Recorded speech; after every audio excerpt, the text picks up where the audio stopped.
श्री परमात्मने नमः। यथार्थ गीता, श्रीमद्भगवत गीता, अथ द्वादशोऽध्यायः।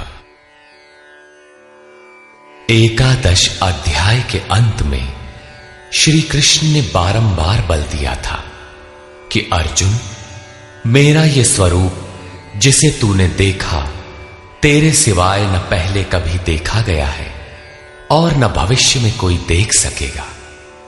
मैं न तप से, न यज्ञ से और न दान से ही देखे जाने को सुलभ हूं, किंतु अनन्य भक्ति के द्वारा अर्थात मेरे अतिरिक्त अन्यत्र कहीं श्रद्धा बिखेरने न पाए, निरंतर तैल धारावत मेरे चिंतन के द्वारा ठीक इसी प्रकार जैसा तूने देखा मैं प्रत्यक्ष देखने के लिए, तत्व से साक्षात जानने के लिए और प्रवेश करने के लिए भी सुलभ हूं।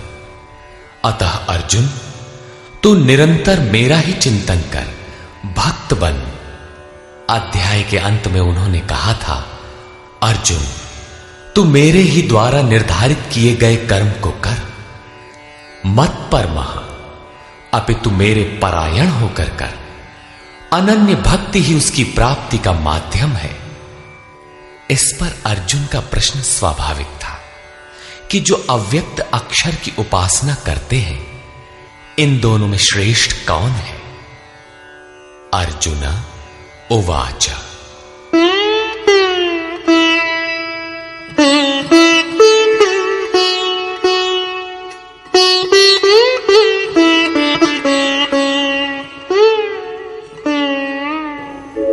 एवं सततयुक्ता ये भक्तास्त्वां पर्युपासते, ये चाप्यक्षरमव्यक्तम् तेषां के योगवित्तमाः। एवं अर्थात इस प्रकार जो अभी अभी आपने विधि बताई है, ठीक इसी विधि के अनुसार अनन्य भक्ति से आपकी शरण लेकर, आपसे निरंतर संयुक्त होकर आपको भली प्रकार उपासते हैं, और दूसरे जो आपकी शरण न लेकर स्वतंत्र रूप से अपने भरोसे उसी अक्षय और अव्यक्त स्वरूप की उपासना करते हैं जिसमें आप भी स्थित हैं, इन दोनों प्रकार के भक्तों में अधिक उत्तम योगवेत्ता कौन है? इस पर योगेश्वर श्री कृष्ण ने कहा, श्री भगवान उवाचा,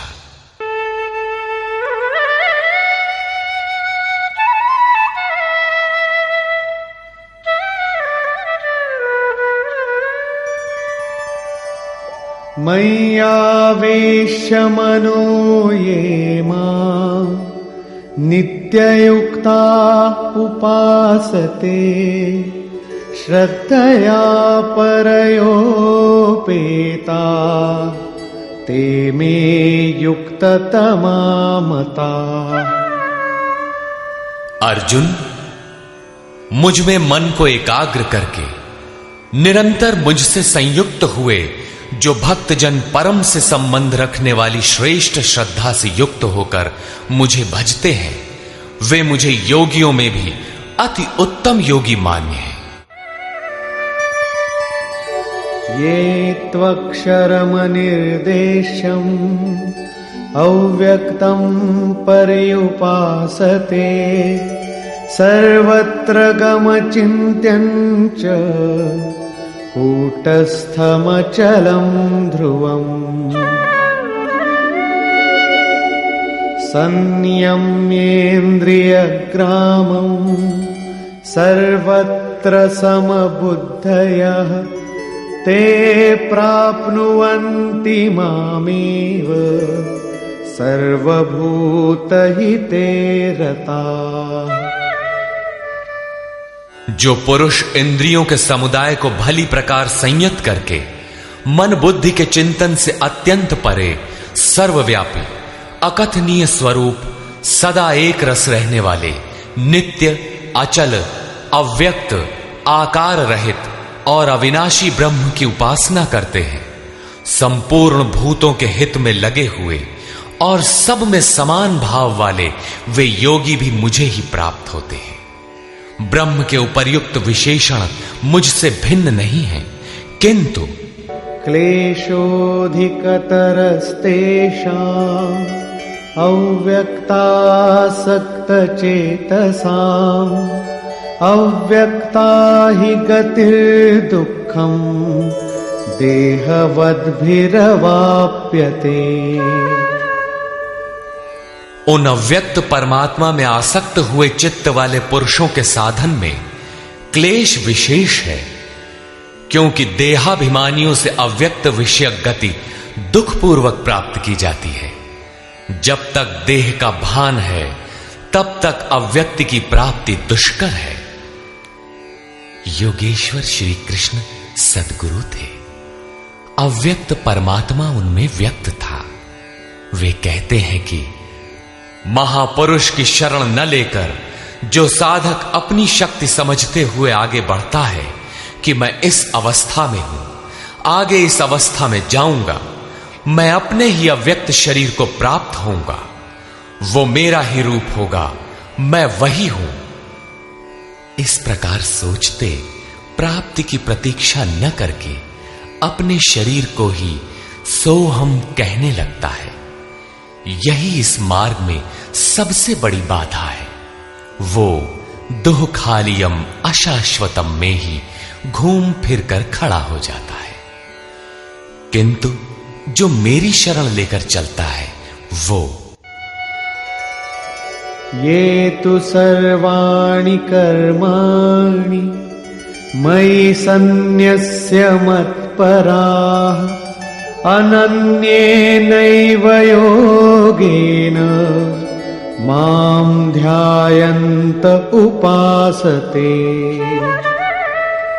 जो मेरे परायण होकर संपूर्ण कर्मों अर्थात आराधना को मुझ में अर्पण करके अनन्य भाव से योग अर्थात आराधना प्रक्रिया के द्वारा निरंतर चिंतन करते हुए भजते हैं। तेषामहं समुद्धर्ता मृत्यु संसार सागरात् भवामि न चिरात् पार्थ मय्यावेशित चेतसाम्। केवल मुझ में चित्त लगाने वाले उन भक्तों का मैं शीघ्र ही मृत्यु रूपी संसार से उद्धार करने वाला होता हूं। इस प्रकार चित्त लगाने की प्रेरणा और विधि पर योगेश्वर प्रकाश डालते हैं।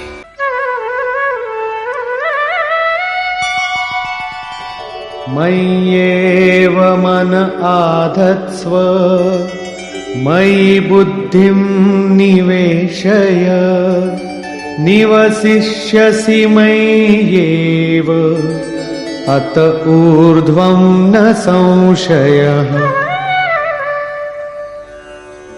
इसलिए अर्जुन, तू मुझ में मन लगा, मुझ में ही बुद्धि लगा, इसके उपरांत तू मुझ में ही निवास करेगा, इसमें कुछ भी संशय नहीं है। मन और बुद्धि भी न लगा सके तब, जैसा अर्जुन ने पीछे कहा भी था कि मन को रोकना तो मैं वायु की तरह दुष्कर समझता हूं। इस पर योगेश्वर श्री कृष्ण कहते हैं,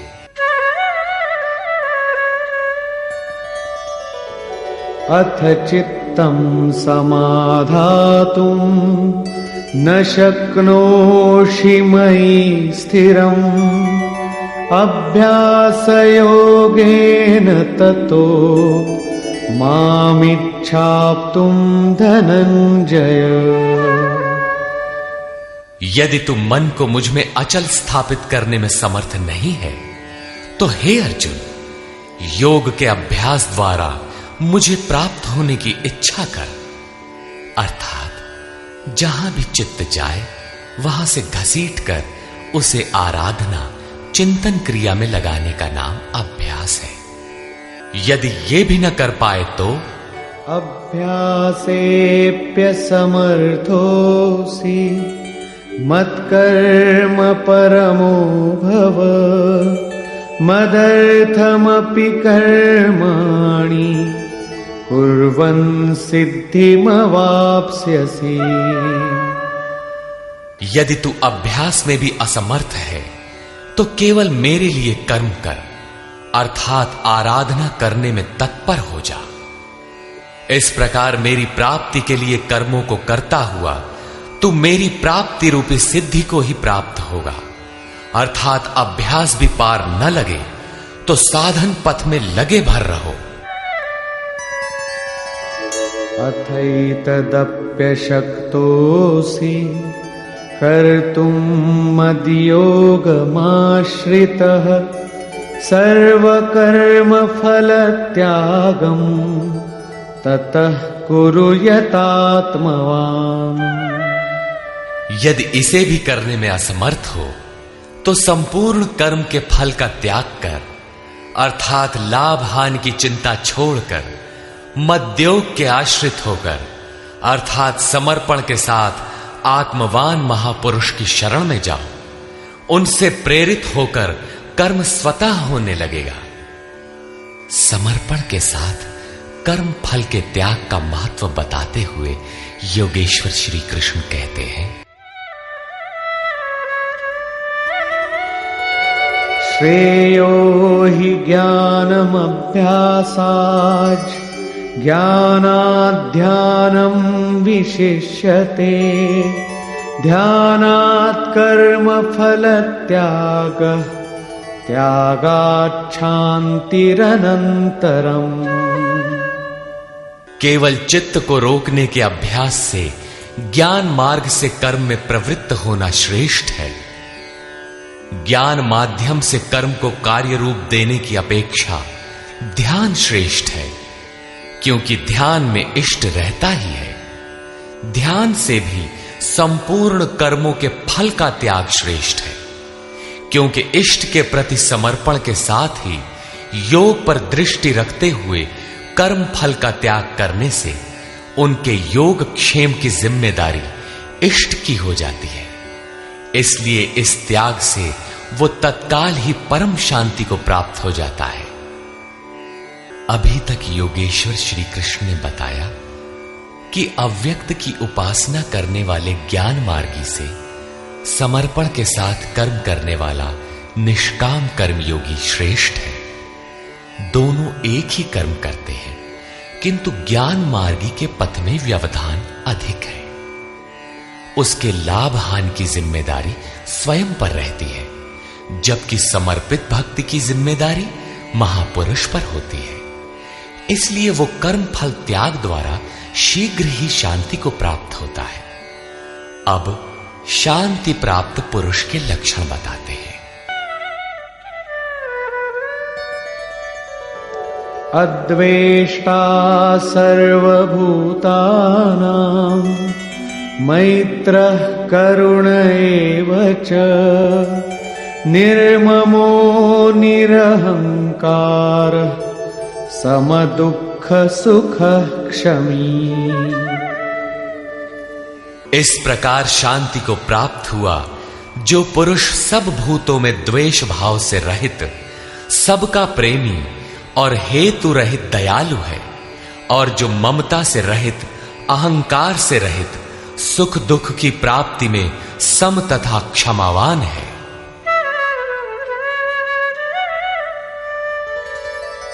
संतुष्टः सततं योगी यतात्मा दृढ़निश्चयः मय्यर्पितमनो बुद्धिः यो मद्भक्तः स मे प्रियः। जो निरंतर योग की पराकाष्ठा से संयुक्त है, लाभ तथा हानि में संतुष्ट है, मन तथा इंद्रियों सहित शरीर को वश में किए हुए है, दृढ़ निश्चय वाला है, वो मुझ में अर्पित मन बुद्धि वाला मेरा भक्त मुझे प्रिय है। यस्मान्नो द्विजते लोको लोकान्नो द्विजते च यः हर्षामर्षभयोद्वेगैर्मुक्तो मुक्तो यः स च मे प्रियः। जिससे कोई भी जीव उद्वेग को प्राप्त नहीं होता और जो स्वयं भी किसी जीव से उद्विग्न नहीं होता, हर्ष, संताप, भय और समस्त विक्षोभों से मुक्त है, वो भक्त मुझे प्रिय है। साधकों के लिए यह श्लोक अत्यंत उपयोगी है। उन्हें इस ढंग से रहना चाहिए कि उनके द्वारा किसी के मन को ठेस न लगे। इतना तो साधक कर सकता है, किंतु दूसरे लोग इस आचरण से नहीं चलेंगे। वे तो संसारी हैं ही, वे तो आग उगलेंगे, कुछ भी कहेंगे, किंतु पथिक को चाहिए कि अपने हृदय में उनके द्वारा अर्थात उनके आघातों से भी उथल पुथल न हो, चिंतन में सुरत लगी रहे, क्रम न टूटे। उदाहरण के लिए, आप स्वयं सड़क पर नियमानुकूल बाएं से चल रहे हैं, कोई मदिरा पीकर चला आ रहा है, उससे बचना भी आपकी जिम्मेदारी है। अनपेक्ष शुचिर्दक्ष उदासीनो गतव्यथः सर्वारंभ परित्यागी यो मद्भक्तः स मे प्रियः। जो पुरुष आकांक्षाओं से रहित सर्वथा पवित्र है, दक्ष अर्थात आराधना का विशेषज्ञ है, अर्थात ऐसा नहीं कि चोरी करता हो तो दक्ष है। श्री कृष्ण के अनुसार कर्म एक ही है, नियत कर्म, आराधना, चिंतन, उसमें जो दक्ष है। जो पक्ष विपक्ष से परे है, दुखों से मुक्त है, सभी आरंभों का त्यागी, वो मेरा भक्त मुझे प्रिय है। करने योग्य कोई क्रिया उसके द्वारा आरंभ होने के लिए शेष नहीं रहती।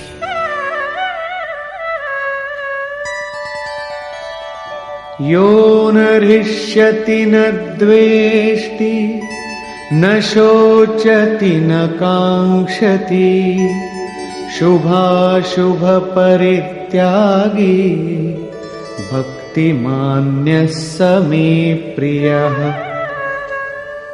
जो न कभी हर्षित होता है, न द्वेष करता है, न शोक करता है, न कामना ही करता है, जो शुभ और अशुभ संपूर्ण कर्मों के फल का त्यागी है, जहां कोई शुभ विलग नहीं है, अशुभ शेष नहीं है, भक्ति की इस पराकाष्ठा से युक्त वो पुरुष मुझे प्रिय है। समः शत्रौ च मित्रे च तथा मानापमानयोः शीतोष्ण सुख दुःखेषु समः संग विवर्जितः। जो पुरुष शत्रु और मित्र में, मान तथा अपमान में सम है, जिसके अंतःकरण की वृत्तियां सर्वथा शांत हैं, जो सर्दी गर्मी सुख दुखादि द्वंद्वों में सम है और आसक्ति रहित है, तथा तुल्य निंदा स्तुतिर्मौनी संतुष्टो येन केनचित् अनिकेतः स्थिरमतिर् भक्तिमान मे प्रियो नरः। जो निंदा तथा स्तुति को समान समझने वाला है, मननशीलता की चरम सीमा पर पहुंचकर जिसकी मन सहित इंद्रियां शांत हो चुकी है, जिस किसी प्रकार शरीर निर्वाह होने में जो सदैव संतुष्ट है, जो अपने निवास स्थान में ममता से रहित है, भक्ति की पराकाष्ठा पर पहुंचा हुआ वो स्थिर बुद्धि वाला पुरुष मुझे प्रिय है।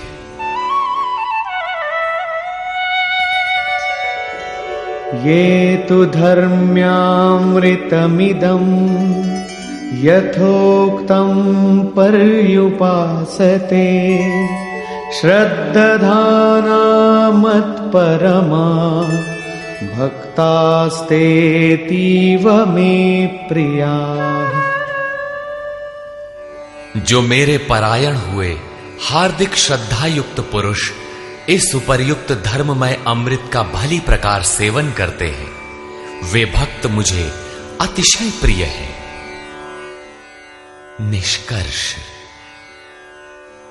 गत अध्याय के अंत में योगेश्वर श्री कृष्ण ने कहा था कि अर्जुन, तेरे सिवाय न कोई पाया है न पा सकेगा जैसा तूने देखा, किंतु अनन्य भक्ति अथवा अनुराग से जो भजता है वो इसी प्रकार मुझे देख सकता है, तत्व के साथ मुझे जान सकता है और मुझ में प्रवेश भी पा सकता है।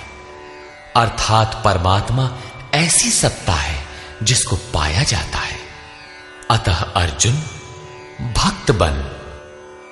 अर्जुन ने इस अध्याय में प्रश्न किया कि भगवान, अनन्य भाव से जो आपका चिंतन करते हैं और दूसरे वे जो अक्षर अव्यक्त की उपासना करते हैं, इन दोनों में उत्तम योगवेदता कौन है? योगेश्वर श्री कृष्ण ने बताया कि दोनों मुझे ही प्राप्त होते हैं, क्योंकि मैं अव्यक्त स्वरूप हूं, किंतु जो इंद्रियों को वश में रखते हुए मन को सब ओर से समेटकर अव्यक्त परमात्मा में आसक्त हैं, उनके पथ में क्लेश विशेष है।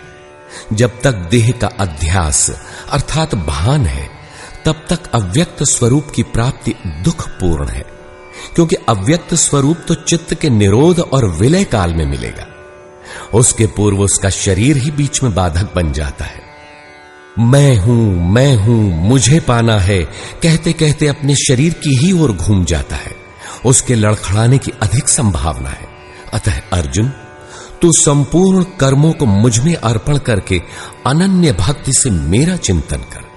जो मेरे परायण भक्तजन संपूर्ण कर्मों को मुझ में अर्पण करके मानव शरीरधारी मुझ सगुण योगी के रूप का ध्यान द्वारा तैल धारावत निरंतर चिंतन करते हैं, उनका मैं शीघ्र ही संसार सागर से उद्धार करने वाला हो जाता हूं। अतः भक्ति मार्ग श्रेष्ठ है। अर्जुन, मुझ में मन को लगा, मन न लगे तो भी लगाने का अभ्यास कर। जहां भी चित्त जाए पुनः घसीट कर उसका निरोध कर। यह भी करने में असमर्थ है तो तू कर्म कर। कर्म एक ही है, यज्ञार्थ कर्म। तू कार्यम कर्म करता भर जा, दूसरा न कर। उतना ही कर, पार लगे चाहे न लगे। यदि यह भी करने में असमर्थ है तो स्थित प्रज्ञ आत्मवान तत्वज्ञ महापुरुष की शरण होकर संपूर्ण कर्म फलों का त्याग कर। ऐसा त्याग करने से तू परम शांति को प्राप्त हो जाएगा। तत्पश्चात परम शांति को प्राप्त हुए भक्त के लक्षण बताते हुए योगेश्वर श्री कृष्ण ने कहा, जो संपूर्ण भूतों में द्वेष भाव से रहित है, जो करुणा से युक्त और दयालु है, ममता और अहंकार से रहित है, वह भक्त मुझे प्रिय है। जो ध्यान योग में निरंतर तत्पर और आत्मवान आत्मस्थित है, वह भक्त मुझे प्रिय है। जिससे न किसी को उद्वेग प्राप्त होता है और स्वयं भी जो किसी से उद्वेग को प्राप्त नहीं होता, ऐसा भक्त मुझे प्रिय है। जो शुद्ध है, दक्ष है, व्यथाओं से उपराम है, सर्वारंभों को त्याग कर जिसने पार पा लिया है, ऐसा भक्त मुझे प्रिय है। संपूर्ण कामनाओं का त्यागी और शुभाशुभों का पार पाने वाला भक्त मुझे प्रिय है।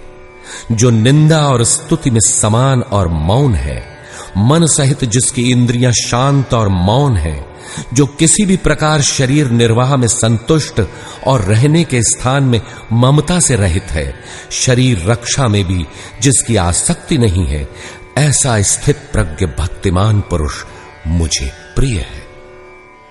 इस प्रकार श्लोक 11 से 19 तक योगेश्वर श्री कृष्ण ने शांति प्राप्त योग युक्त भक्त की रहनी पर प्रकाश डाला, जो साधकों के लिए उपादेय है। अंत में निर्णय देते हुए उन्होंने कहा, अर्जुन, जो मेरे परायण हुए अनन्य श्रद्धा से युक्त पुरुष इस ऊपर कहे हुए धर्ममय अमृत को निष्काम भाव से भली प्रकार आचरण में ढालते हैं, वे भक्त मुझे अतिशय प्रिय है। अतः समर्पण के साथ इस कर्म में प्रवृत्त होना श्रेयतर है, क्योंकि उसके हान लाभ की जिम्मेदारी वह इष्ट सद्गुरु अपने ऊपर ले लेते हैं। यहां श्री कृष्ण ने स्वरूपस्थ महापुरुष के लक्षण बताए, उनकी शरण में जाने को कहा और अंत में अपनी शरण में आने की प्रेरणा देकर उन महापुरुषों के समकक्ष अपने को घोषित किया। श्री कृष्ण एक योगी महात्मा थे। इस अध्याय में भक्ति को श्रेष्ठ बताया गया, अतः इस अध्याय का नामकरण भक्ति योग युक्ति संगत है। ओम तत्सदिति श्रीमद्भगवद गीता सूपनिषत्सु ब्रह्म विद्यायाम योग शास्त्रे श्री कृष्णा अर्जुन संवादे भक्ति योग नाम 12वां। इस प्रकार स्वामी अड़गड़ानंद कृत श्रीमद् भगवद गीता के भाष्य यथार्थ गीता का 12वां अध्याय पूर्ण होता है। हरि ओम तत्सत।